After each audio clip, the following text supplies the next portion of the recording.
Okay, so the first thing we're going to talk about is the intro. And nobody is teaching it like this, and I don't know why. Because learning it this way unlocks this simple technique that we're going to call the Mute-Hammeron Combo. Okay, second, we're going to use that technique on the chorus of the song, and then bonus, you can use that same technique on any other song that has the same chords or that feels the same, has the same kind of vibe. Third, we'll use the same technique again on the bridge of the song, but this time it'll create a stronger sound and it'll give us a chance to take ownership of really driving the groove of the song forward through that section. And then finally at the end, we're going to do a full play-through, verse, chorus, bridge with chords on screen so you can play along, see how it all comes together. So grab your guitar, get tuned up, let's get into it. Okay, quick time out. Before we go too much further, you're going to notice I have capoed on the first fret. That way, we are playing along in sync with the song that we're going to be using as a reference track. It'll sound the same because in that song, they're capoed on the first fret and they're playing G shapes, which is exactly what we're going to do. So if I say third fret, I mean third fret from the capo, not third fret from the neck of the guitar. All right, the first thing I want to show you is this intro. So watch this video. When you're watching the video, check out what he's doing with the fingers of his left hand. Then we're going to talk about it.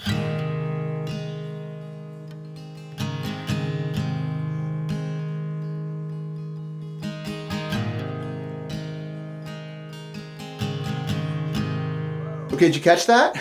Here's what's going on. First off, he's starting with a G shape. So let's just make a regular G5 shape. If you're unfamiliar with that, second finger on the third fret of the low E string, first finger on the second fret of the A string, you leave the D string open, you leave the G string open, third finger on the third fret of the B string, fourth finger on the third fret of the high E string. That's going to be my G5 shape. That's the basis of the intro. So get that down. Now what he's doing is he's starting with that hammer-on, which we're going to get to in a second, but then he's going, and the way he's doing that is he's taking this third finger from down here all the way up here to do it tucked just underneath of the second finger on that A string. That's a lot of cramming and squeezing your fingers up in there when you've already got your middle finger right here ready to do the same thing.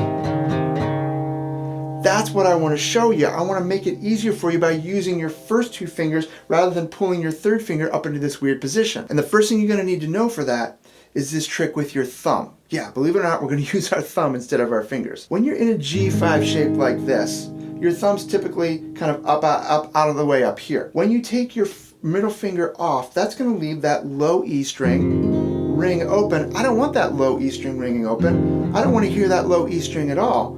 So what I do is I take my thumb and I just wrap it gently around and I mute out that low E string. That's the trick to this, and that's the trick to all these other things I'm going to show you on this song as well. Muting out that low E string now means that I can strum full strums and I don't catch that low E note because I don't want that in the chord. I just want it like that. So now when I go, I'm doing it and I'm just giving it big strums, but I'm doing it without catching that low E by wrapping my thumb around to mute out that low E string. And this brings us to the main riff of the intro. Take your first finger, put it on the second fret of the A string, and then alternate between your first finger and your second finger, first finger, second finger on that A string. Second fret, third fret, second fret, third fret. See how that goes? It's fingers 1, 2, 1, 2, or frets 2, 3, 2, 3. That's the riff that you're looking for to get that intro sound, make it sound like the recording. Now we're going to do the beginning of the riff, which is that hammer-on technique. Hammer-ons are typically thought of as just a single string thing, where you're taking from one fret and then you're using, without striking, you're using your finger to hit the fretboard and make a second tone. You can also do this from open strings to close, open frets to closed frets. But the cool thing is you can do this inside of a chord. So I'm using my strum to create the motion and the movement, to create the sonic energy that I can accent with my hammer-on. The way that we're doing that is I'm making a regular G5 chord, but when I play a G5 chord, I'm arching my middle finger up so that it's leaving the A string ring open. Those are the top three strings, which doesn't sound great, but I'm going to make that sound better because I'm going to close that A off. I'm going to close that off with my first finger right there, my first finger is striking the second fret of the A string to create that hammer-on sound inside of the chord as I strum multiple strings. And so that's the beginning of the riff. Putting it all together, you start with that hammer-on, and then you go to the riff. Do that again.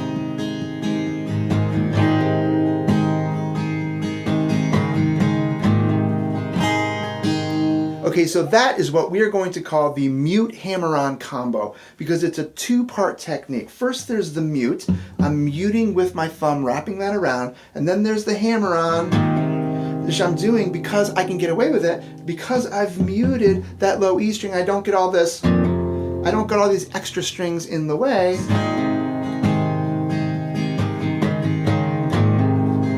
One more time.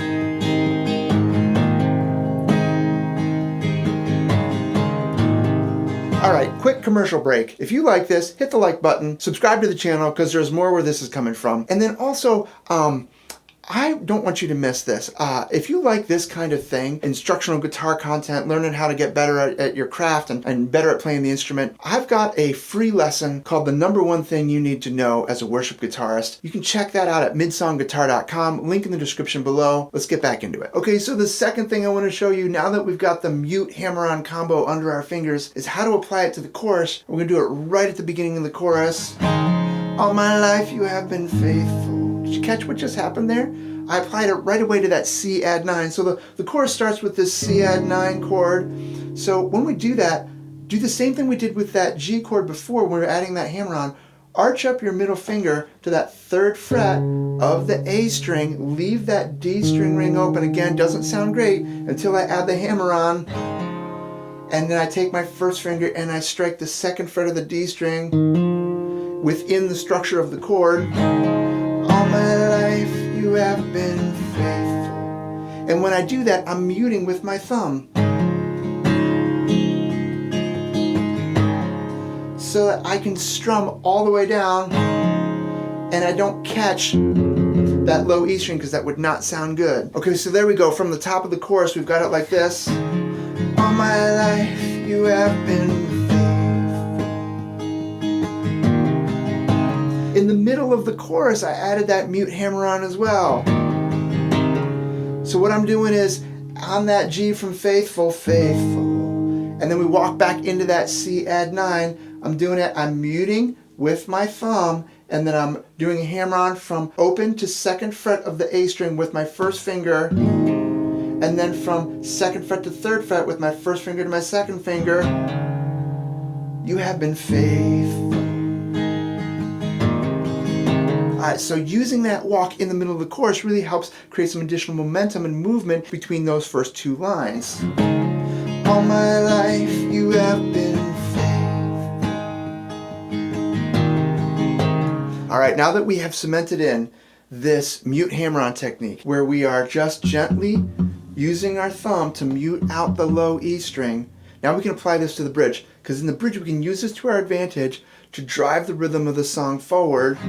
Your goodness is running after me. And the way we're doing that is we're accenting the B note of the G over B to the C add 9 to the D and then back to the G. Alright, so let me show you how this works. I'm going to break it down one chord at a time. First, starting with the G over B. G over B is just like a G chord. Play your regular G5 chord, but then take your middle finger off, wrap your thumb around for that mute technique, but leave your first finger on the second fret of the A string. That's a B note. That's the B of the G over B chord. Strum then from the A string down, second fret, open D, open G, third fret of the B, third fret of the high E. That's going to be my G over B. Young goodness is running after.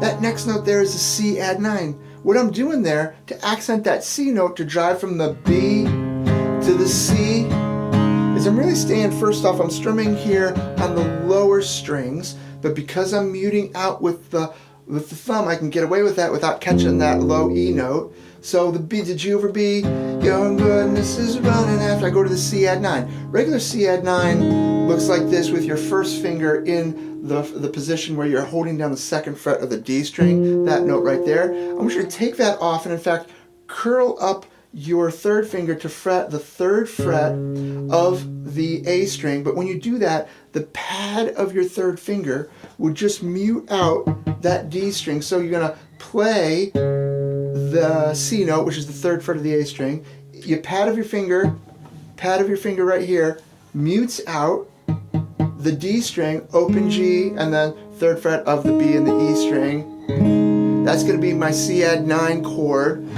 Young goodness is running after, it's running after. So on this D chord, you're like, whoa, what's that? That's not a D chord. Yes, that is a D chord. It's a version of a D chord that works really well because it accents this D note right here on the A string. So we've been going on the A string, B to C to D. All right, and the way we do that is it's a C chord shape. You probably already know the C chord shape right there. You take that same C chord shape to play this D chord. You just move it up 2 frets. That's going to be a D add 9 add 11. It's a version of a D chord that has a little bit of dissonance in it. Right there, that dissonance, but it creates some beautiful texture in the chord. That's the D chord that we're going to use because it accents that low driving tone, that low driving root note on the A string. Young goodness is running after, it's running after me.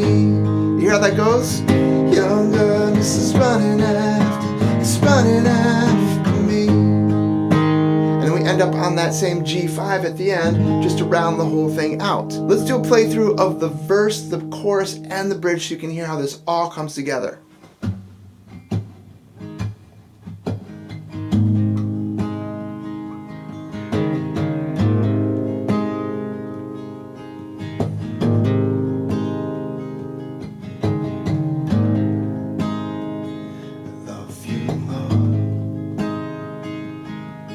Oh, your mercy never fails me, and all my days I've been held in your hands. From the moment that I wake up until I lay my head, I will sing of the goodness of God. And all my life you have been all my life you have been so good. With every breath that I am made, I will sing of the goodness of God. 'Cause your goodness is running after, it's running after me. Your goodness is running after, it's running after me. With my life laid down, surrender now. I give you everything. Your goodness is running after, it's running after me. And all my life you have been faithful. All right, so I hope you got a lot out of that. I hope you really picked up this Mute-Hammeron combo and what it can do for you. So, pro tip, any song in the key of G, when you're using G shapes, G, C add 9, D, E minor, when you're using those shapes, you can add this Mute-Hammeron combo to bring some extra movement and energy to the chords in the song, any worship song in the key of G. So have fun with that. Let me know what you do with it. Drop a note in the comments. Can't wait to hear all about it, and we'll see you next time.